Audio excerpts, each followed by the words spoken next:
adding rational expressions. So if we have two rational expressions that are being added or subtracted, we're going to need to be able to add them and combine them into a single rational expression. So for instance, if we have x minus 3 over x plus 4 minus x plus 2 over x plus 7. So here we're subtracting rational expressions. We want to combine them into a single rational expression. Since rational expressions are fractions, then all the rules for adding and subtracting fractions are going to apply here. And the only way that we can add and subtract fractions is if they have a common denominator. Since one has an x plus 4 as a denominator, the other has x plus 7, we can't add them in this form. So what we need to do is we need to find the least common denominator. And for rational expressions, usually what we do is we just take the denominators that we have and multiply them together, and that becomes our LCD. So in this case, our LCD would be x plus 4 and x plus 7. And so now we need our denominators to become x plus 4, x plus 7, and so we need to look at what's missing in each of the denominators that we already have. So in the first rational expression, we're missing an x plus 7. And so we need to multiply top and bottom here by x plus 7. Oh. For the second rational expression, we're missing the x plus 4.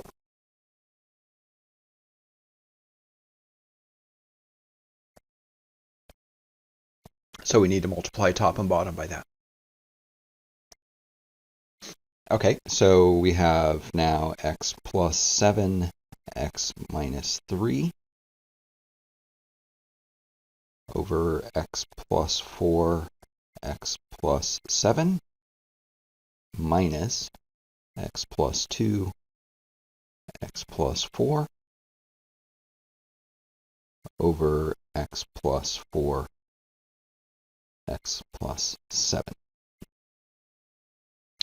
Now it's tempting now to cancel the x plus 7s in the first term and the x plus 4s in the second term, but that's just going to undo the work that we've done so far. So we don't want to do any canceling now. We want to combine everything.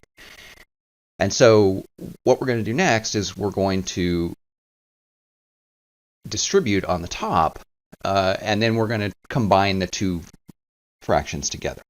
So on the top we get x squared minus 3x plus 7x minus 21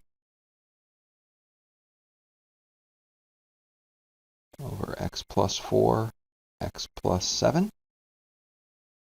minus, and for the second one we get x squared plus 4x plus 2x plus 8 over x plus 4, x plus 7. And so we get x squared plus 4x minus 21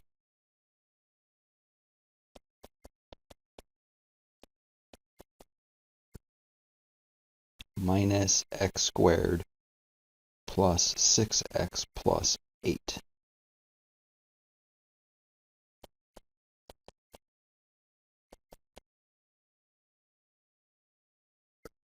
Okay, and now we're ready to combine them. They have the same denominators. The one thing that we do need to keep in mind here is that the negative sign in the middle needs to distribute to each one of these terms. And so this is going to be x squared plus 4x minus 21 over x plus 4, x plus 7 plus negative x squared minus 6x minus 8 over x plus 4, x plus 7. And now we're ready to combine our two fractions here. So in the first one, we have an x squared. In the second one, we have a negative x squared. And so those end up canceling each other. The degree 1 terms, we have a plus 4x and a minus 6x. That's going to be minus 2x. And we have a negative 21 and a negative 8. That's going to give us negative 29 over x plus 4, x plus 7.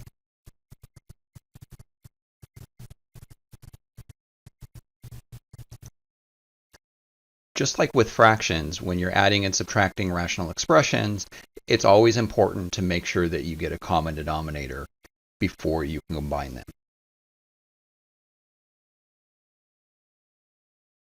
Okay, so looking at another example here, 5 over 6x plus 2 over 3x squared minus x minus 1 over x plus 2. Okay, so to add these, we're going to need to get a least common denominator. In the previous problem, we just took all the denominators and made that our LCD.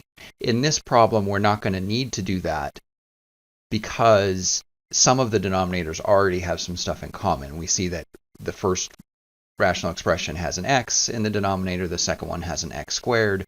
We don't need to keep an x and an x squared because the x squared is enough to deal with both of them. And the same with the 6 and the 3. So for the coefficient, 6 is good enough because that covers the first term. 3 also goes into 6, so that's also covering the second term as well. We have an x squared, and that deals with the x in the first term and the x squared in the second term. And then we also have that x plus 2 that's floating around as well. And so this is our least common denominator here. We always have to make sure that we have at least as much in our LCD as any individual term has. Okay, and so now we just need to multiply, and to get our common denominators, the first term is missing an x and an x plus 2. So we do that top and bottom. The second term is missing a 2 and an x plus 2. And we do that on top and bottom. And the last term is missing the 6x squared.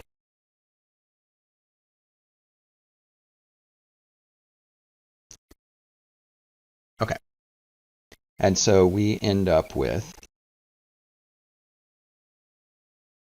5x, x plus 2, plus 4, x plus 2, minus 6x squared, x minus 1.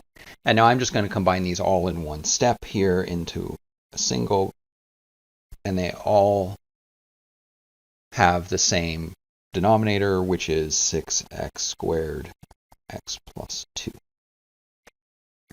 And now all that's left is to simplify the numerator. So we're going to have 5x squared plus 10x plus 4x plus 8 minus 6x cubed plus 6x squared.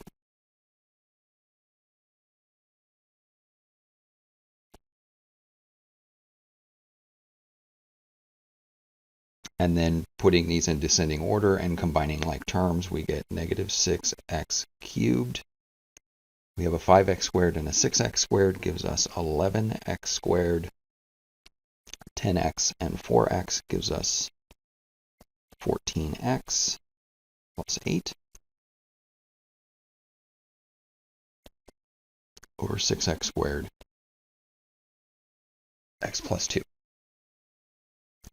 So being able to find the least common denominator of a rational expression is going to be a very important skill that we're going to use regularly throughout the course.